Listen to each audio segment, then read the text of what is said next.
Hello everyone, welcome back to my channel and welcome to today's video.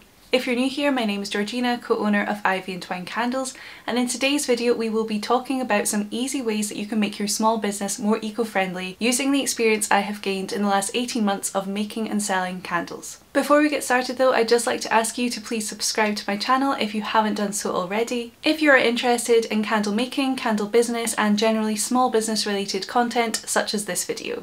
I post new videos every Tuesday, however please feel free to click the little bell so you do get notified when I post a new video. And if you do enjoy this video, please be sure to give it a big thumbs up so YouTube knows to show it to more like-minded people. And side note, there is also a huge announcement coming this Friday, so please do keep an eye out for that. So how important is it to customers that we as small businesses are operating in an eco-friendly way? Well, according to this article, 84% of UK consumers say that being environmentally friendly is important to them, yet 68% cannot name a single environmentally friendly brand.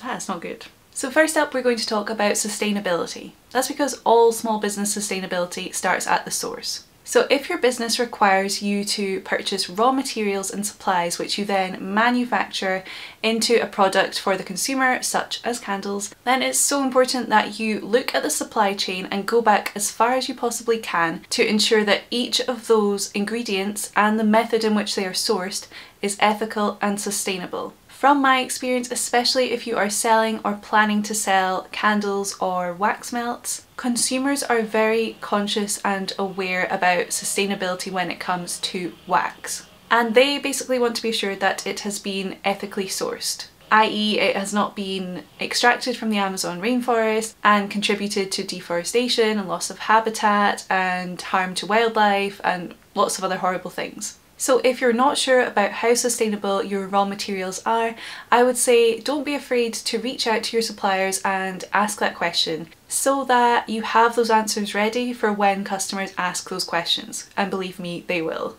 Next up is packaging. Now, I would recommend that you ensure that the packaging that you are buying that you use for shipping is either recyclable or, even better still, has been made from recycled materials and of course is recyclable. If, like me, you're shipping candles, then you will probably find, obviously, that the easiest and safest way for you to ship your products is to use cardboard boxes. Now, if you are, for example, using plastic mailing bags, but you want to be a bit more eco-friendly, then there are biodegradable mailing bags available. If, of course, what you're shipping is not fragile, then that's a great option. And in terms of fillers, i.e. what you pack into your boxes to make sure that your products don't rattle around and they basically get to your customer in one piece, there are also some amazing alternatives to plastic fillers, such as shredded paper or even those starch-based packaging peanuts which dissolve in water, which I think is so cool. Don't forget though, if you do use them, to make sure that your customers know that they are biodegradable, because obviously they are still a relatively new product, and if you don't let them know, then they might just think that they are the typical non-recyclable packaging peanuts. I would recommend making a TikTok or an Insta story that you can save to your highlights on your profile to show customers exactly how to dispose of them. Creating a visual is much more likely to help customers remember how to dispose of them rather than just popping some small print in a box that's likely to be missed. Another way in which you can be more eco-friendly as a small business is to reuse any cardboard boxes which you have in your possession for shipping your products.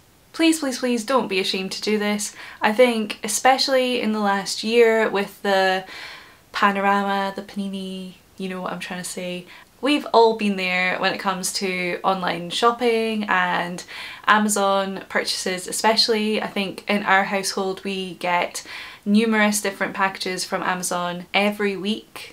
Like for the last year, there has been a lot. A lot of it's for business purposes, but a lot of it's just for other things as well, because it is obviously so convenient. But what I do like about Amazon is that they do use recyclable packaging. They either, for us, normally use the brown paper filler or those recyclable airbags. So that's a plus.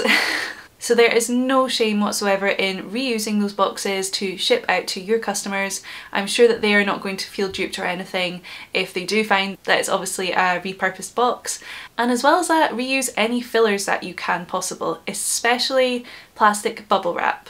because of course it's always better to extend the life of non-recyclable materials in particular rather than throwing them straight into the bin. Feel free also to have a statement on your website and or your social media to let your customers know that you do make an effort to reuse any packaging materials possible if you have made a decision not to purchase bubble wrap, but you also don't want to waste any that you do acquire.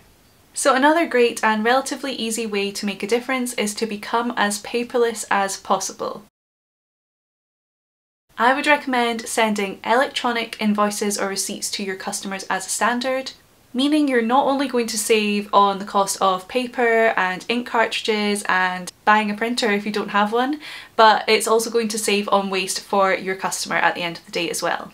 Plus, I think it's becoming much more normalised now for companies to send electronic invoices to customers via email. And I know that for me personally, if I ever need to make a return or an exchange, or if I need to send business receipts to Xero, our bookkeeping software, then it's much more convenient for me to have a digital copy of it rather than trying to keep track of physical receipts, which we all know is just a bit of a nightmare.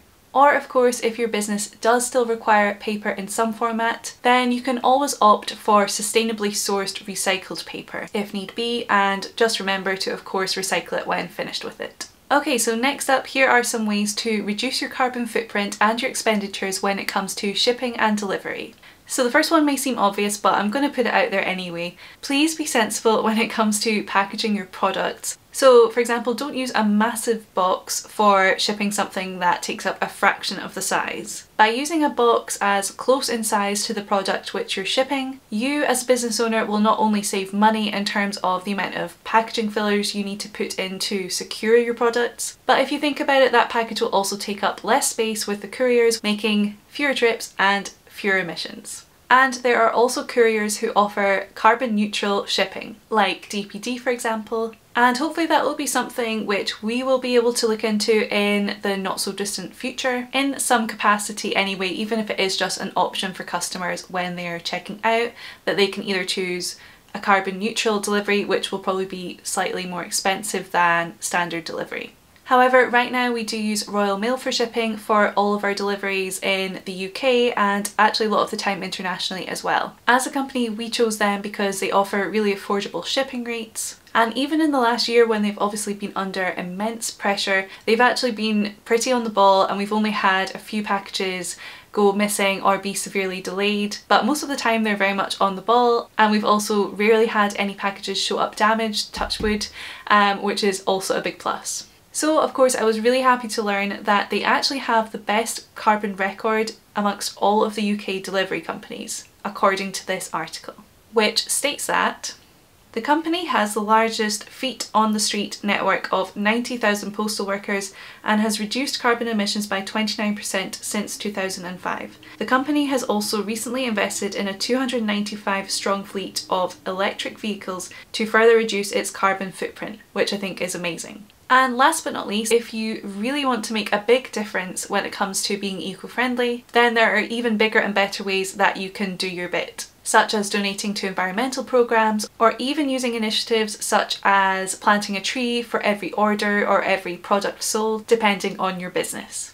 And this is something we're really interested in getting involved with in the coming years as a small business. I believe that there are different ways that you can implement it depending on which organisation or provider you're using. So I think there are ones which allow the customer to make a donation at checkout for, let's say, planting a tree. And of course there is a way in which you would take a percentage of your profits and donate that, or use it to plant a tree on behalf of every customer. Either way though, there will probably be a suitable option for most companies, depending on how established your company is, how important being eco-friendly is to your company, and how much you are able to donate.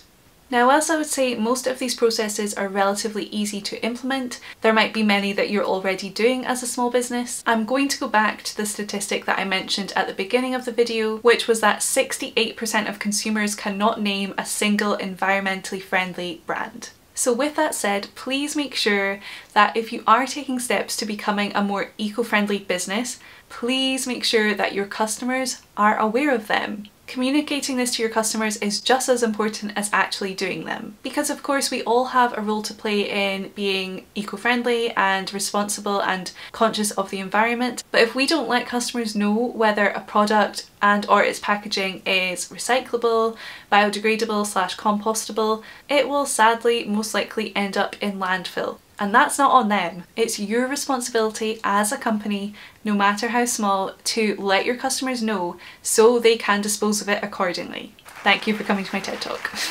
So guys, that's it for today's video. I really do hope that you enjoyed it and hopefully found it useful in some ways. I'd be really interested to know what kind of steps you've taken to be eco-friendly, and if there's anything that I've missed, then please do let me know in the comment section below. Thank you so much for watching. I hope you have a lovely day and I'll see you in the next one. Bye guys!